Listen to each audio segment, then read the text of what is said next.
The Bully Girl Magazine podcast is your dog-eared audio destination, bookmarking the most compelling tales and insights from the vast canine universe. While we passionately dive in the world of bully breeds, dispelling myths, offering training tips, and discussing breed standards, our scope isn't limited. We cast our net wide to encompass a diverse range of dog breeds, ensuring no tale is left untold.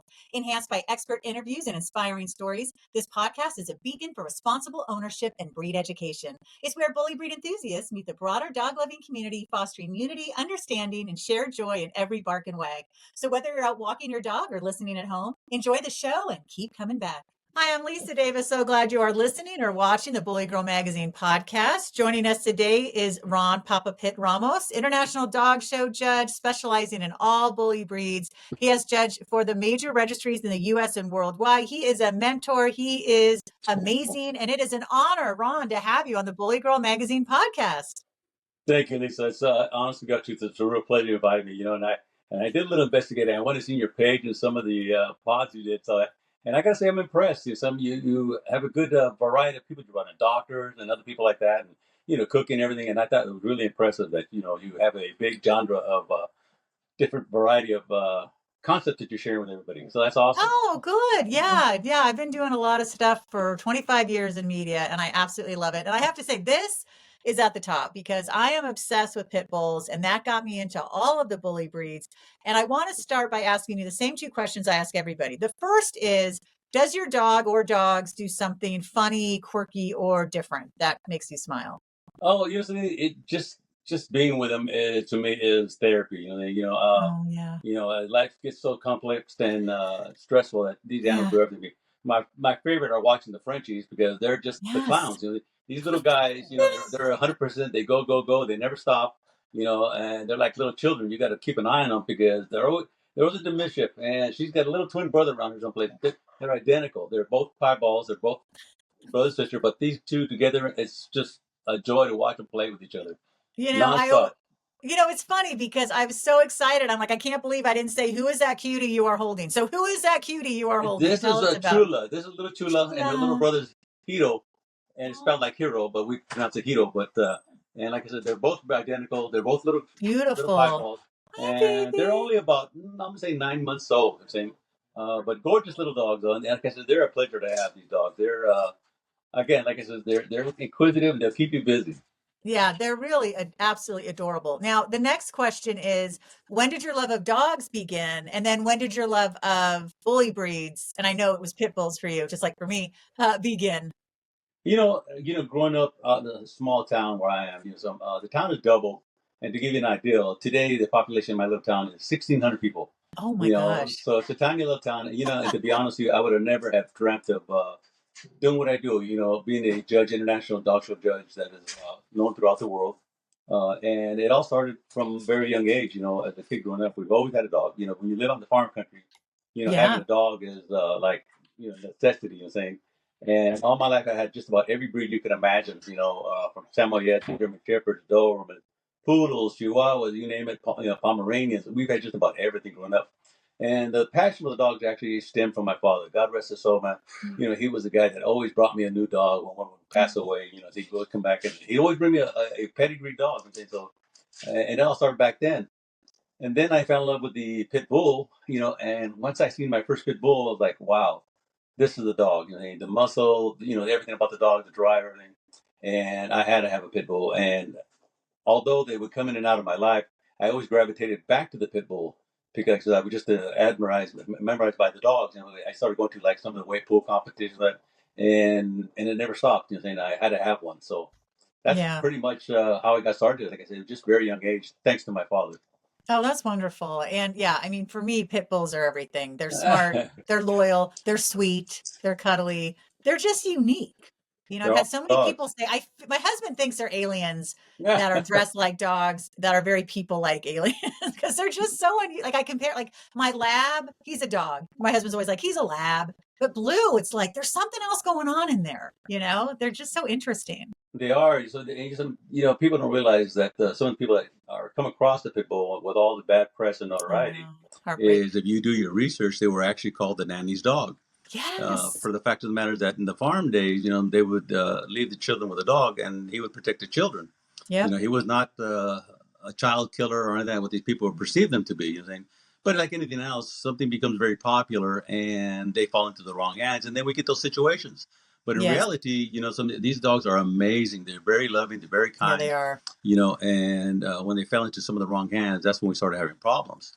And this is Absolutely. happening right now today in the UK. I don't know if you're aware of the ban that just happened in the Yes. UK, and it's tragic because they're literally taking away the XL bullies and euthanizing them. There's no ifs and buts about it. They're taking the dogs, Oh my and God. they're giving you, I think it was like 200 pounds, which is the equivalent of like $225. It's So so it's insulting. yeah, it's just sad, you know what I'm saying? And they're fighting it as best as possible. And I think what they need to do also is incorporate some type of a way to export the dogs out of there so they're not euthanized to people that are willing to accept them and care for them.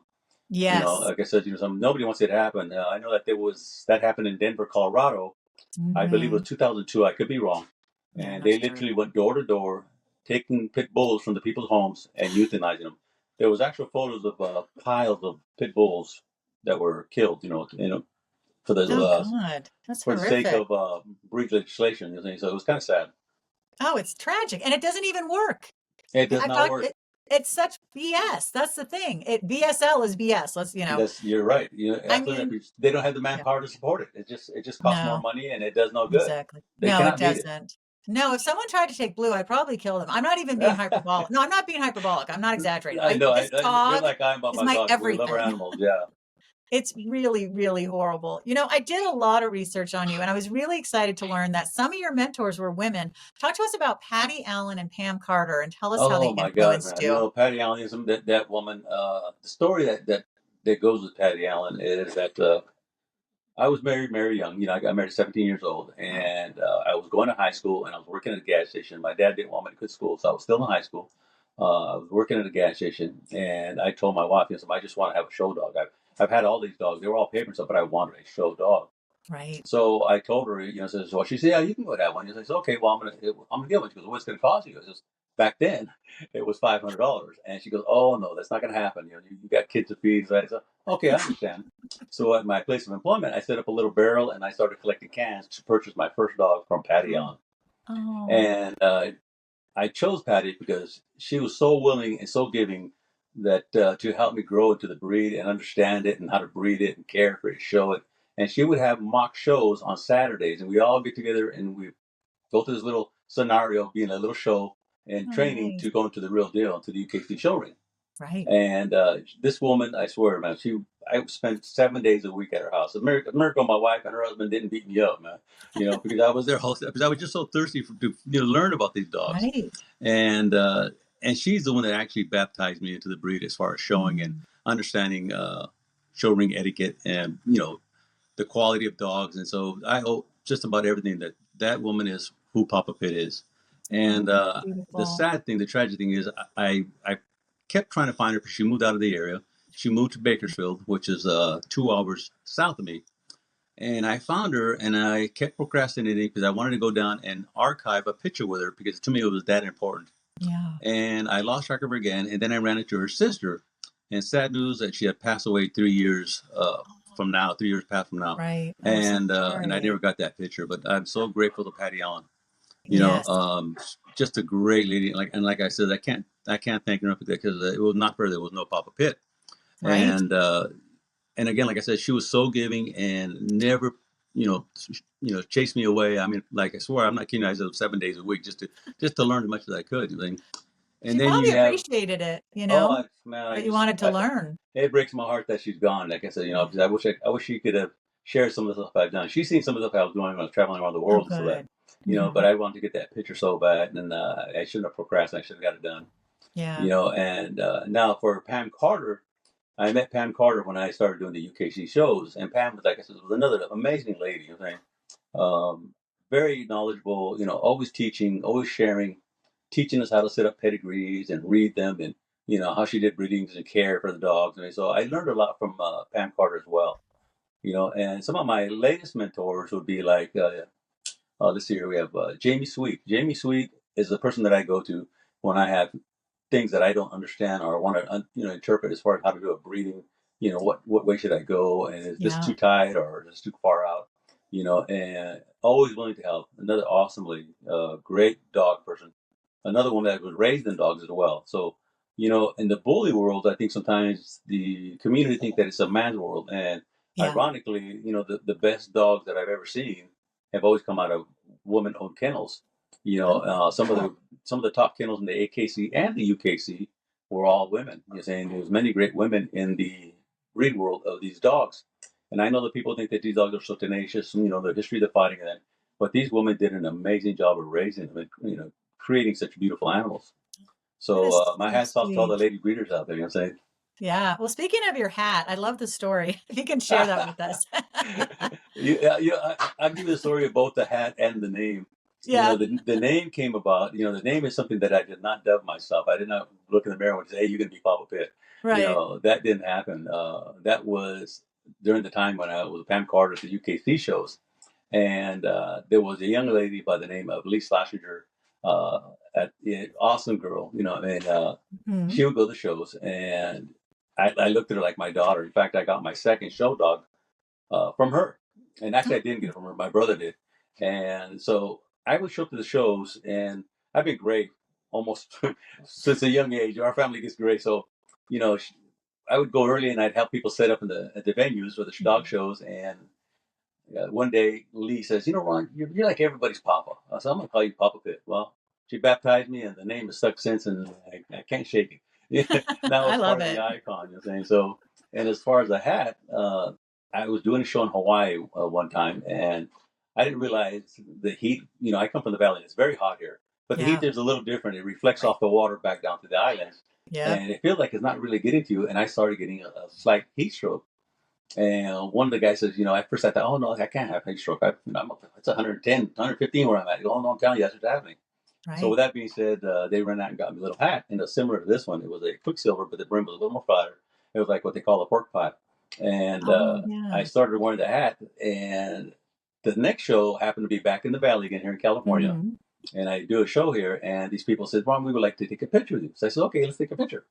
Oh. Well, they said, okay, well, where's the hat? I said, what do you mean, where's the hat? He said, yeah. He goes, yeah, you had a hat on in Hawaii. So Oh. so happens the wife had the hat that did the show, and she goes, "Okay, put the hat on." So I put the hat on, and it's never come off. Oh. Well, it It's suits you. oh, thank you. But again, these are just stories about how this all came about. A lot of people wonder, how did I get the hat started or the name? These were not things that I given to myself. It was just Right. situations that came about, and that's what happened. So, and it's I been there love ever that. since. It's been stuck. That's the way it's been. Now, I really loved reading about some of the dogs. Ramos Porky, Ramos Terminus Q, Ramos Too Thick Nick. I love that. I think you compared Ramos Too Thick Nick to Winnie the Pooh and Perfecta Perfina. Tell us about these Yes. dogs. Oh man, something. Trimiscu was an amazing boy, man. He's black and white, just gorgeous, and that's Mhm. before we had the name change. One day we decided to change it and call it Papa Pit since everybody knew Papa Pit. They really didn't know Ramos that well. Right. But he was a beautiful, amazing animal. And, you want to talk about Too Thick Nick.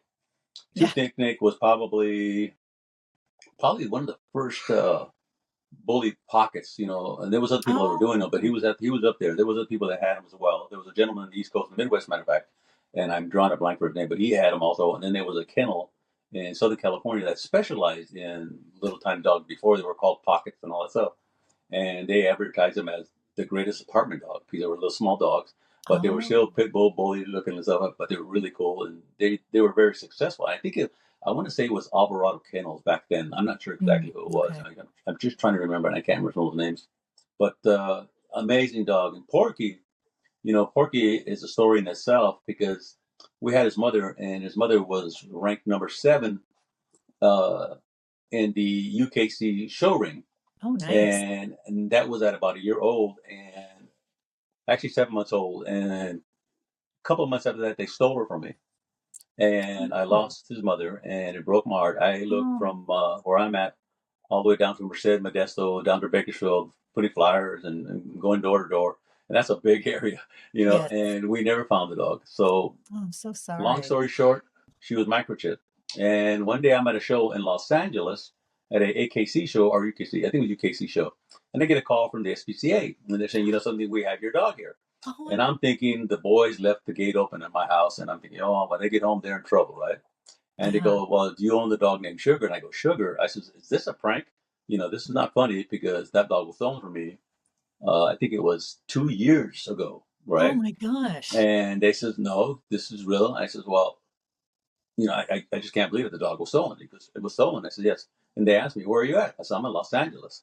And they said, well, your dog is up in Gresham, Oregon. And it's in the Tri-Cities, which is on the corner of Idaho, Washington, and Oh my Oregon. It's gosh. where they all meet. And they said, you have to come get the dog today. And I said, it's impossible. And I said, there's no way I can get there today. All the way in California. I said, some police work with me. The dog was stolen from me 2 years ago. And long story short, they held the dog for me. And I had friends there. And I gave them all the information. And I told them, these are the people that only give it to these people. Do not give it to anybody else. Right. And they actually held the dog for me. And those people went and got the dog for me. And 2 weeks later, I went up to Oregon to get her. And that's when we bred her to produce Porky. Oh my god. And Well, what was the reunion like? Like, wait, what oh was man, it was. I was in shock. I'm not gonna lie to you. I was like, I just couldn't believe I was getting her back because she was a very special dog to me, and I really Yeah. admired and loved the girl. Just a gorgeous dog, Hmm. and it was almost those points where you're all teary eyed, Of and she course. recognized me and she came to me. So it was just a blessing, and she lived her days here until she passed away here. Oh One thing my about his goodness. mother, which was Sugar Plum, uh, she knew not to go into our bedroom. And in her last days, I couldn't coax her to come put her bed in my room because I wanted her to be with us when she passed. But she Yeah. refused to pass the bedroom door because she was so used to not being allowed in there. And she passed away at my bedroom door. So it was a Oh, heartbreaking thing. of But course. beautiful dogs, though, beautiful stories, and I don't regret none of it. Those dogs were just amazing. Everything happens for a reason. Oh yeah. That's just amazing. So take us into the world of judging. How did you get involved? The judging started because I was showing dogs, and I really enjoyed it a lot. I felt really comfortable in the show ring. Yeah. When I was handling in the UKC, then I went to the AKC. The AKC is like it's almost like if you're like the minor leagues and the major leagues. The Right. minors are some of the other the less popular registries, and the AKC has been around for many years, and it's more of the prestigious type shows. And Mm. I got into that, and I did that for a couple of years. And I was fairly successful in both the UKC, AKC. I had multiple champions in the UKC, and I had a few champions in the AKC. And I was asked to judge a bully show. I believe it was on the coast here or locally, and I did the show, and I felt real comfortable. I felt like this is where I belong. And I continued to go there, and lo and behold, they asked me to judge for one of the major bully registries. And I jumped on board, and within a matter of months, they decided to say, "Listen, Ron, you have a great following. People have a high respect for you. Yeah. Would you like to be our director of judges?" So I became director of Wow. judges. And at one point in time, I was one of the first few judges in the first major bully registry.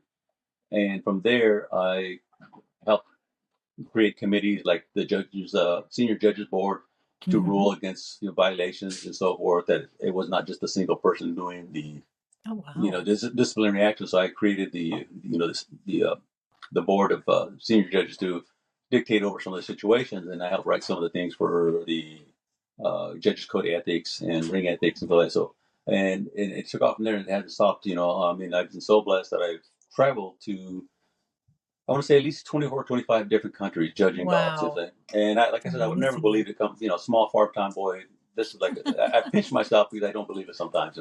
Yeah, that's amazing. Now, what are some of your favorite countries? Oh God, I've been to some really cool places. Even the places that were not so, inviting, believe it or not, there's Mm. good memories because I had the opportunity to go there even, Yeah. but I really enjoyed Italy. It was amazing, Oh, beautiful. love Italy. Ireland was just gorgeous, greenery and everything, Yeah. the food in Thailand, Philippines was amazing. Vietnam was altogether Oh, another crazy, fast-paced city. I've been mm. to small islands such as Guam. I did 2 shows in Guam. The island of Guam is 11 miles wide by 36 miles long. So Oh to my give you an gosh. idea I how love tiny the yeah. island was, I was there. I did Trinidad and Tobago, another great place. Jamaica. What's funny about Jamaica is that I was in Jamaica and it's an island and I never seen Mhm. a beach. I was in it the whole time.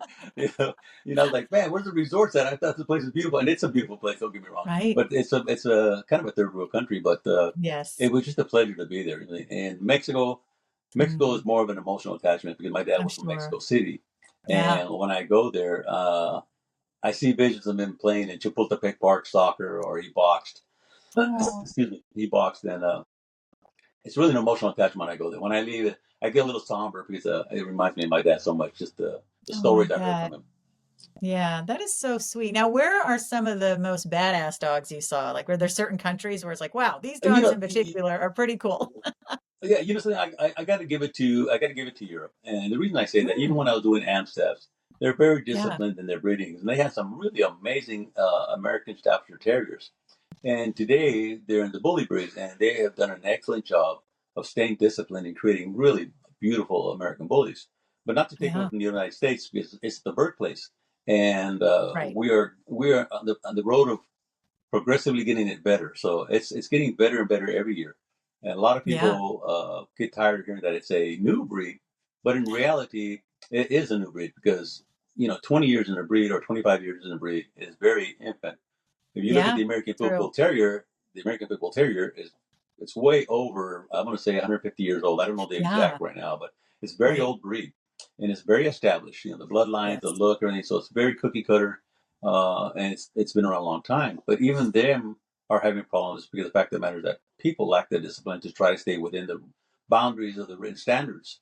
Yes. Everybody is trying to create the next freak or the next amazing animal, and that's not the purpose of breeding. The purpose of breeding is to create what is written even better. It's not Yes. about being creative and you making a new piece of artwork. No, it's not that. And but we won't be able to stop those people. They're going to do their thing. So the only thing you can do is embrace and move forward and try to help them and teach them. And Yeah, that's how I that's a got good started point. with American Bully. They invited me over, and I felt when I left the AKC UKC to go to the American Bullies, I got a little bit of a backlash because Mm. they were in the impression that they're going to ruin the breed.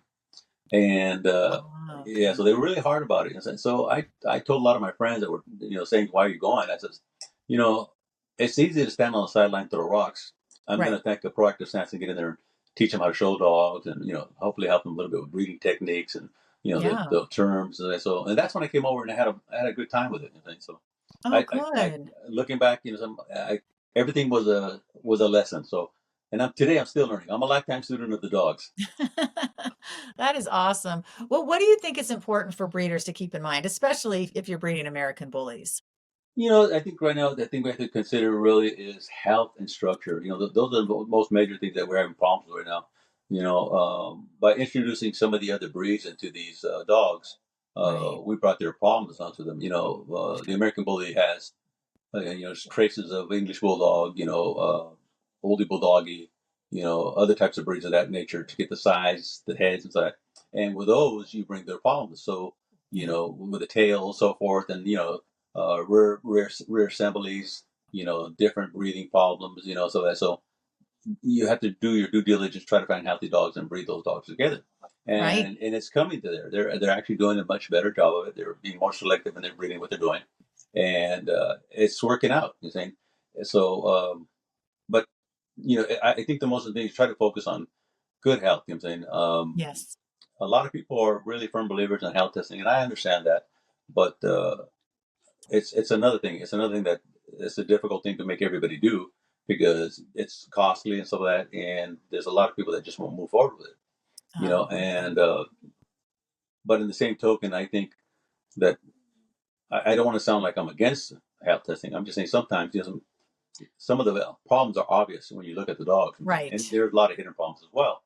Yeah. So so I'm not against people that don't want to do it. I'm just saying just make sure you do your research. Yes, absolutely. Now, I want to go back to the judging for a moment. So, I'm assuming as the director of judges, you would have to pick judges as well. And if so, what did you look for in judges? That's a good question. Because like I said, I was director of judges for matter of fact for two different registries, Oh, okay. of the two major registries, and you know, I helped set up the criteria for the requirements to become a judge, and the Yes. requirements were a minimum of 4 years into the breed.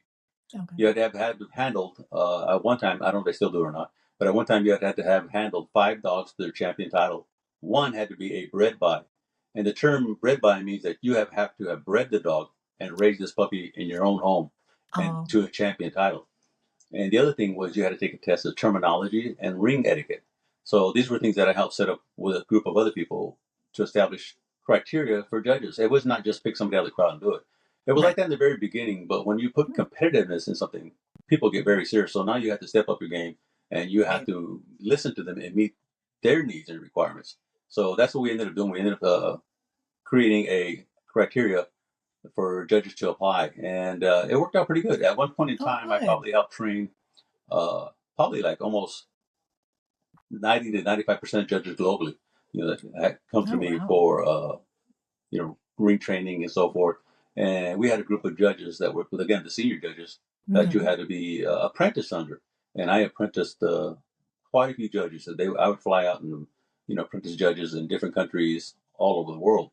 So, Oh, and I enjoyed doing that though. It's one of the things where I enjoyed being a mentor and helping. that is It's great. part of the things that I've done. Like I said, I've always done that. I coach football, I coach Nice. baseball, and those were just great ways to teach me how to deal with people and how to become a better teacher and get my message across. Yeah. So I attribute a lot of that to when I coached sports, Hmm. because you Hmm. have to learn how to encourage people and bring the best out of them. Right. And so that's what I did when I came to the dog world. So I really enjoyed it. I really enjoyed coaching, because after I left coaching, that's when I got back into the dogs again. Ah, see, that's really cool. Now, as a judge, what do you look for in American Bully? you know, we have written standards that we follow. So it's hard to explain what a judge is looking for sometimes, because it's Right. it's more than just a pretty dog. Yeah. It's a combination of many things. We have to understand skeletal structure. So we're really literally trying to X-ray the dog as we're watching him, Mm. gait across the ring, whether he's Yeah. going or coming, or you're watching a side gate. And these are certain things that you learn from years of developing an eye. First of all, that's because you have to have so many years into the breed, so you can Right. see what you're looking at, because it's very hard to see like a lay back of the shoulder.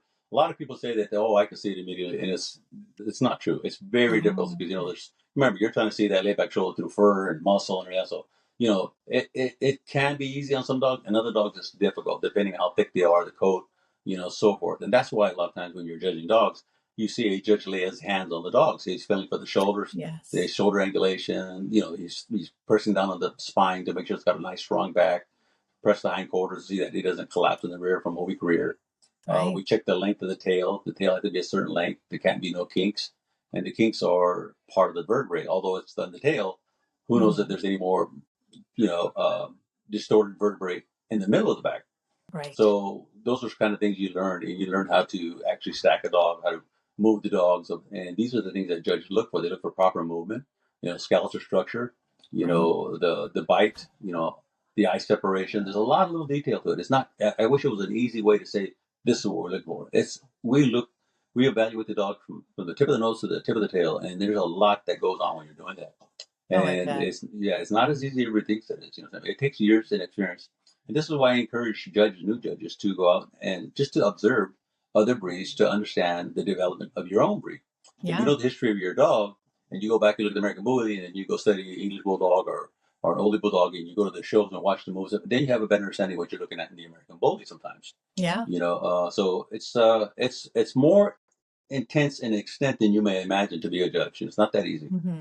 Yeah, no, it seems like there's a lot that goes into it. And then you've got Frenchies at that show, right? And you got pit bulls. I mean, You got are there, Frenchies, right? you You got got a English lot of different bulldogs, types. oldie Well, bulldogs, American bulldogs. I've judged just about everything. I've even judged Doberman pinchers. I've judged Rottweilers. oh, wow. Staffordshire Bull Terriers. Just about everything I've under the sun I've judged, Yeah. and I've enjoyed it. It's been a real good. It's been a lot of fun. Oh, that's great. Now, what are some things that people should keep in mind when they start breeding? I mean, I'd assume mentorship is huge, but what are some other things that people, because you don't want to just jump into it, right? There's a And, lot to it. you don't. You really want to do. You really got to have an understanding of puppies and birthing Hmm. and so that. So, Yeah. and too many people jump into this, and they think that I'm just going to go out and have these two dogs smash together, and I'm going to make puppies. Right. And it's more to it than that. There's the aftercare, the care for the Yeah. mother, the puppies. Too many people think that this is just an easy task, and they get themselves into trouble. Right. And the next thing you know, they're in desperate need on some social media, saying, my dog is doing this. How do I stop that? Or my dog is sick. These are Yeah. things that should have been studied and understood before we get into this.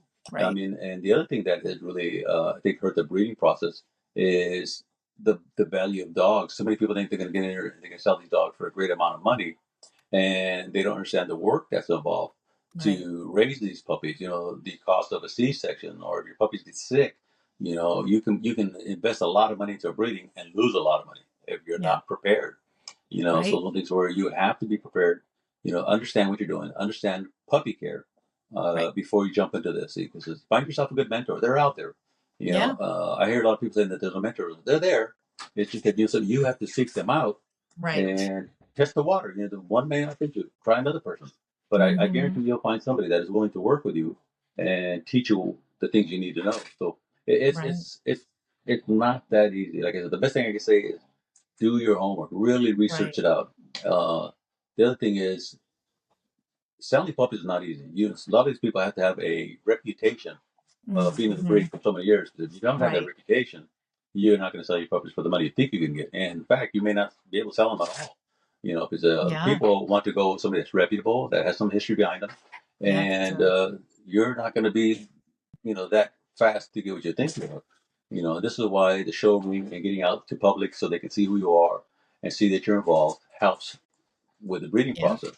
You know, Right. if you don't know this person, you're not going to get the sales like you think you are. Another thing too is there's a lot of clout chasers and star Hmm. chasers. You know, they want to go off to this greatest dog or this breeder or so forth. You know, they're chasing the glamour of an individual and not the dog itself. So Right. it's a tricky thing. You know, Yeah. and I tell people all the time. I mean, the crazy thing is that some people, they got money in their pocket. They're just burning a hole, and they just can't wait to get away to the first fat fluffy puppy they see, instead of Right. doing their homework and trying to find the dog that fits them best. Yes. Yeah. That is super important.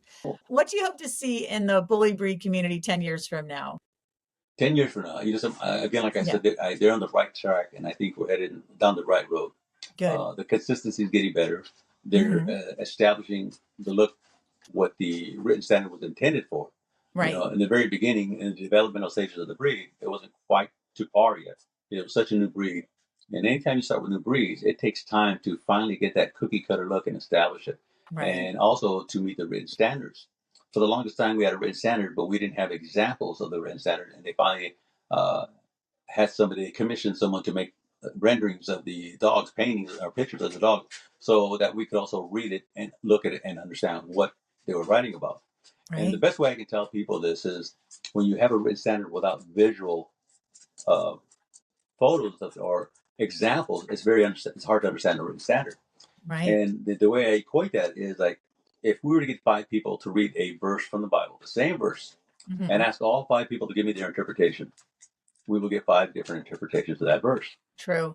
See, so now if you have an example, a rendering, a photo, or a painting of a dog, or a picture, or a sketch, now we can equate the written to the visual, and we have a better Yeah. understanding of what we're looking for, and we can move forward faster. And Yeah. so some of the things it took time to get there, but they're there. Everybody's doing it, and it's really working out. Yeah. That is so nice. Now, what's it like having a Frenchie? Is this your first time having Frenchies? This is our first time having Frenches, and I tell you what, Okay. these guys, I love them, man. These guys are like they're the clowns of the dog world. Really?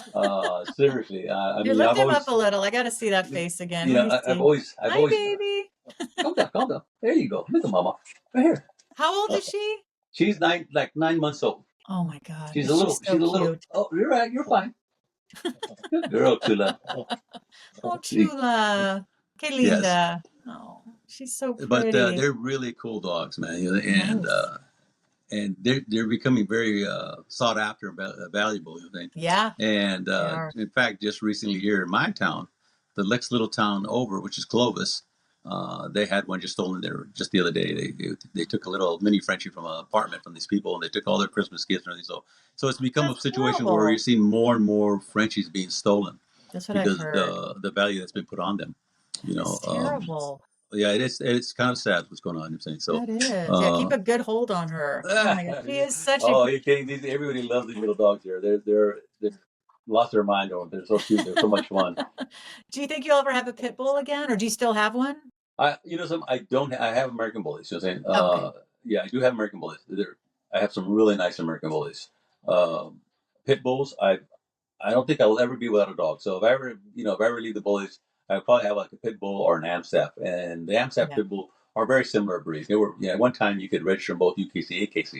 They Oh, were okay. registered. You could have a dog that was actually registered UKC Pit Bull slash AKC Amstaff. But those are getting rare Interesting. and far few between. So they don't have very many left now. Oh, okay. And how many years did you breed pit bulls? Oh God, man, you're gonna age me now, girl.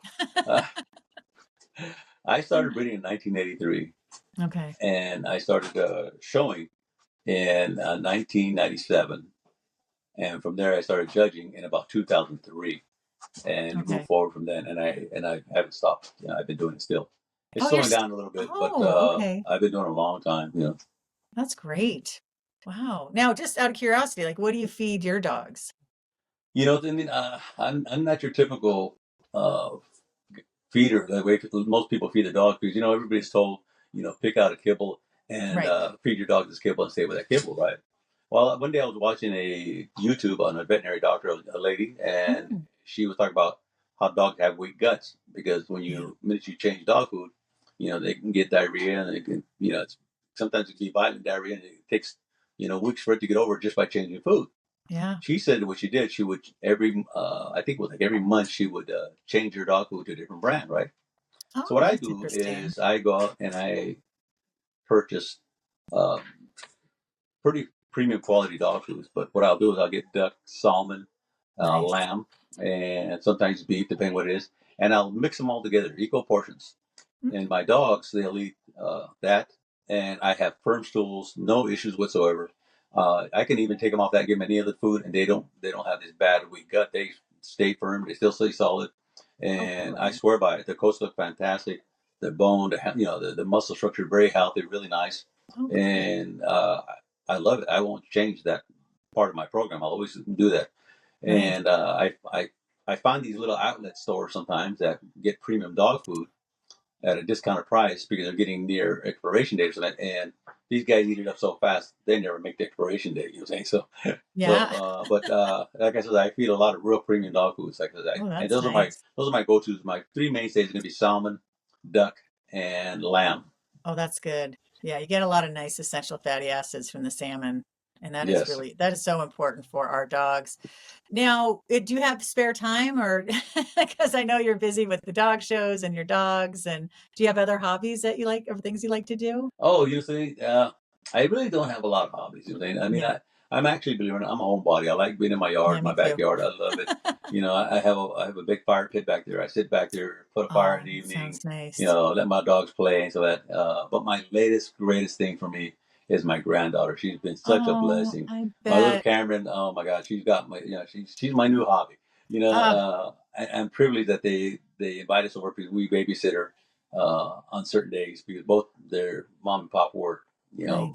My Yeah. son is a deputy coroner. He does like CSI stuff. Oh, wow. That's Yeah, really and cool. my daughter-in-law works for I believe it's Child Protective Services. That's so So they're both in important. law enforcement, one way or another, or government, and they're doing really well. And like I said, it's That's just a great. blessing to go spend time with her. Man, I just love the little girl, and she's such a good baby. There's no fuss on her. Oh, You know, wakes up smiling, goes to sleep smiling. I mean, it's very that's rare, wonderful. rare to see her That is upset very, or crying. So she's a that's real sweetheart, man. Oh gosh, I had such a special relationship with my grandfather, and my daughter has a really special relationship with my husband's father, and it's just beautiful. I Oh, it love is. grandparents. It It's such a really is, wonderful man. thing. It's so special, man. That's great. Now, how old is she? She just turned a year. She's actually 14 months old right now, I think. Oh, okay. Did She's she just a like, baby. oh, okay. Does she like being around the dogs? Oh, she loves the dogs. Oh man, she just goes nuts over the dogs, man. From very well, they have a little Chihuahua over there, so she's always had a Hmm. dog and things. So, and she just Oh, loves them. And one of the first words she learned was wow wow. She calls them. So she calls the dog wow wow. So you know so. oh, that's So so yeah, so she cute. really has a love for the dogs already. Oh, that's fantastic. Well, what do you think of Bully Girl magazine? Something, I'm very impressed with what you're doing over there. Honest to Oh, God, truth. thank Like I said, you. I was watching some of your blogs, and I'm like, wow. I seen the one where you did with the doctor. That was very interesting. Oh, good. Yeah, and I think you did one other one. I think, or was that the one with the behavioral, like people that were depressed? I can't remember which one that was. I think you did Oh, something yeah, else. that's for another yeah, that's for another thing I do, but, yeah, I think I'd love to look at behavior in dogs and what's going on and do our dogs love us? And by the way, they do. Science has proved it. I don't think we need science to prove that, but I'm a fan of science, so I'm like, why not? But yeah, there's some really good stuff out there. And You do an amazing job. oh, When I thank came you. forward, you came out and you invited me. And then you gave me the demand list. I was like, oh my, I hope I can do this. The biggest thing, you have to have Chrome. You got to hold your phone horizontal, and you have to have a dog. And you do. Look at your dog. Look at you. Hi, baby. She's actually shy right now. Oh, mama. Oh. Okay. Oh. Well, you're fabulous. Was there anything that we didn't touch on, No, Ron? you pretty I much started to call covered you it. Papa Pit, that we Yeah, didn't. it's fine. You felt this. The funny thing is, it was so hard for men to call me Papa for the longest time. Then they realized it was just a nickname. Right. Yeah. But no, honestly, the one thing I want to say is I appreciate my community so much. Oh, that's great. I've said this 1,000 times, and it probably gets old, but I feel like thank you to the community that has supported me for so many years is so inadequate. Yeah. Because again, a small time boy like me would have never dreamt of, traveling the world and That's seeing what I've amazing. seen. From hang gliding in Brazil, riding elephants in Thailand, Carabao bull in Indonesia, Wow. just different things. I would Right. have never have experienced those things if it wasn't for my community. And Wow. I feel so blessed that they've given me this opportunity. So this is why I'm so accessible, and I'm not Oh, that's I've never great. been the person that I will not refuse to talk to somebody that because again I owe them so much that Oh, I will never be that person that I'm above anybody else or below right. anybody. I have the saying that says a sharp tongue never taught a lesson. Yeah. So some things True. where I'm so grateful, and again I wish I could give a hug to everybody because it's some things Oh. that I would have never dreamt of anything. So to my community, thank you so much. Well, we appreciate you. That's for sure. Now tell us all the ways to find you. Yeah, put me on the spot here. I'm on Facebook. It's OG Ramos, I believe it's there. And on Instagram, it's the Mr. Papa Pit, all one word. I'm there. And if you really need to get hold of me, my phone number is available if you message me. So, like I said, I accept calls from people. I have Oh, people all that's the so time. nice. It never stops. My poor wife thinks I live on my phone, because I'm always answering questions and calls and guiding Mm-hmm. people and trying to help people in the direction they're going with their breedings and so forth. So That's I stay nice. busy. It's nonstop, and plus I have to care for my 14 dogs, so that's Wait, a how lot of work. many? 14 dogs I have. Wow. Yeah, Oh my and gosh. well, they're with me until they old and fade away. Nobody Oh, gets flipped out just because they're no longer breeding, or they stay with me until they sure. die, till they pass. Good. Yeah, That's the right and way. that's why I do very limited breedings. As Mm-hmm. I wouldn't even consider myself a breeder because I only do one breeding a year. Oh, okay. I do not do like I don't say how people. Some people can do like 4 to 6 breedings. Yeah. That's too much work, That's a lot of work. and I think sometimes when I see that, I don't think they're really in the process of trying to better it. They're trying to financially secure themselves. So like again, I don't do a lot of breedings. I'm very selective, Right. and I try to do my best with them. And breeding is not always a success story. Yeah. There's going to be hiccups. True. You think you're going to come out one way and it comes out the other. So that's one of those situations where you hope things turn out that we're supposed to, but Yeah. stuff happens. You think so. Right. Now, is But your one breeding a year? Is that bullies, American bullies? yes, bullies. Okay, that's what I thought. These puppies that here I have right now, the Frenchies. This is our first breeding, and Oh, yeah, our first wow. Frenchie breeding, and They're so we're beautiful. not selling them. The wife says, "Nope, we're keeping them. She Keep- loves them so much." So okay, you will hold on to them. You think? So I don't know if we ever become successful breeders in the Frenchie world, but she wants to keep every single one of them. You think? Well, they're just Uh, ridiculously cute. I'm telling you, they're amazing. They're so much fun. Oh But man, I might yeah, have we to use get them. one. It's been a great journey. I mean, hopefully I can do it for a few more years. I'm getting up there in age, and I'm getting tired sometimes. Yeah, Airports are the hardest part for me. I bet. It's a lot of Yeah, travel. a lot of travel, and airports aren't forgiving. Oh, They it's only care rough. about the bottom line. They really don't care about passengers. So I mean, you really be prepared when you travel. Yeah, yeah. My husband and I travel from the couch to the kitchen. That's about it these Well, days. that's the best travel sometimes. I know. Talk about homebodies. Well, Ron Papa Pit, Ramos, you are fabulous. This has been such an honor. I've so loved our conversation. Everybody be sure to follow him, check him out, and subscribe to Bully Girl Magazine and download the Bully Girl mobile app available in the Apple and Google Play stores. And if you want to see my beautiful dogs, my beloved Blue and my wonderful lab Benji, follow me at Lisa Davis MPH. Rate, review, subscribe, and keep coming back to the Bully Girl Magazine podcast. Thanks so much. Thank you. Peace, and we'll see you in the show ring.